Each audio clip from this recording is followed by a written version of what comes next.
درې. مذهب هم کوم یو دی؟ هندوان. څومره ورځې ورسره وشوې؟ څلور ورځې که کاله میاشتې؟ څلور څه شی؟ څلور ورځې. څه څه تکلیف سره کوو دی امیر صاحب ته؟ ګران در باندې. نو چې ګران دی تکلیف څه شی ورکوو؟ خیر دی ګران خدای به تکلیف څه شی ورکوو؟ نو تاسو کافران نه یو؟ د کافرو د مسلمان دوستي کیږي؟ قرآن کې په خپل الله پاک یې چې کافر چې کنده تاسو دوست نشي کېدی نو ته څنګه دغه دوست جوړېږي؟ ته دغه دوست څنګه جوړېږي؟ درسته ته یې بابا که څوک دوست څه تکلیف ورکوي دغله؟ دا دوه سره مخکې واړه وو نور هغه یو هغه د یو ګونګی او همداسې کله هغه دودخوان ورسره و خو هغه اوس دنه مخکې ښکاره شوي او دا چې هغه 17 کال ورسره و هغه دوه. تاسو ورسره څومره وخت نه تاسو رښتیا وایي بیا یې سزا نه ورکوو. نور څه شو؟ نور تلي بیا تاسو ولې راغلو؟ اوس پر 17 سال هغه به عذاب اوس تاسو به عذاب څنګه توبه؟ څه څه تکلیف ورکوي ماما؟ یو شی به راولي که څه به داسې ونیسي بیا 15 قسم نشو. استغفرالله داسې ظلم ورسره کوو؟ قسم خو ته نه مانې؟ کم مانې؟ کم قسم مانې؟ مونږ ورته څنګه مانې؟ ته کافر یې خدشه نه؟ چېرته به ځو؟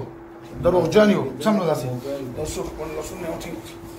داسې توبه وباسو وګونه ونیسو كلمة ويا أعوذ بالله من الشيطان الرجيم بسم الله الرحمن الرحيم لا إله إلا الله محمد رسول الله صلى الله عليه وسلم من وعداكو پقسم سرا چې دوکې به نه کوو نور ډرامې به نه کوو موږ به ته همدلته ایسارېږو که د په بدن هر څوک حاضر شو بیا به د موږ سزا مرګي زه به تاسو مړه کوم که د په بدن باندې پیری نه چې انسان هم کېناستو که نه زه به تاسو بیا 4 واره مړه کوم وعده شوه زه به دا میاشت بعد بیا نه غواړم که د یا بدن سخت شوی و یا بېهوشي پرې راغلې وه یا دردونه پرې راغلي دا شی ما زه ثبوت کړی بیا به درسره سخت ظلم کوم پوره که وعدې راست بسم الله و شب گوتی واچو ټیټ بدن نه راوځو پې ټیټ وځو شبه نشي پاتې نه شوله شبه لکه بازه زه ټیټ وځه شبه زر وځه اوس لالا شو ښه څه نوم دی؟ تاج محمد. څنګه بدن دی؟ صحیح دی؟ بسم الله الرحمن الرحیم. دا ویډیو تاسو وکړه تاج محمد نامه یو دا د ورمنو دی او شینواري قوم سره تعلق ساتي. دا موږ له په 14 تاریخ د 10مې میاشتې راغلی وو اوس د 14 تاریخ د 11مې دا په 14 د 10مې راغلی وو اوس 14/11/22 دی. ته څنګه یې وروړه؟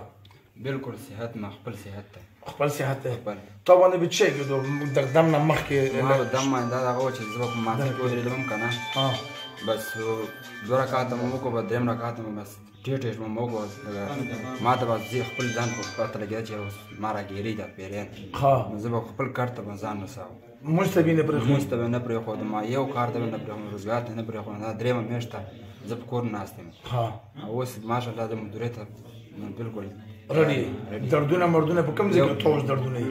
بس صرف یو بیماري ما کې شته صرف دا غصه لږ راځي غصه نور یو تکلیف ما ته ټول بدن کې نشته ټیک ټاک بالکل. دا جنات چې کوم دا ویډیو کې تاسو هم کړو دا هندوان وو ان په پرچا کې موږ لیکلي دي دا 4 کسان هندوان وو خو دا جنات 2-3 میاشتې خو موږ ته 10 ورځې خوولې چې موږ 10 ورځې نه یو نو الله پاک دغه شفا ورکړه مطمئن یې کنه بالکل. او ته څنګه یې دا بل دا یری دا پیری ورو تر مخشه دغه نیاز محمد نامه وه دغه نیاز محمد نامه وه دا په 9 تاریخ راغلی و د 10مې میاشتې دغه سره 8 پیریان وو. ته څنګه یې وروره؟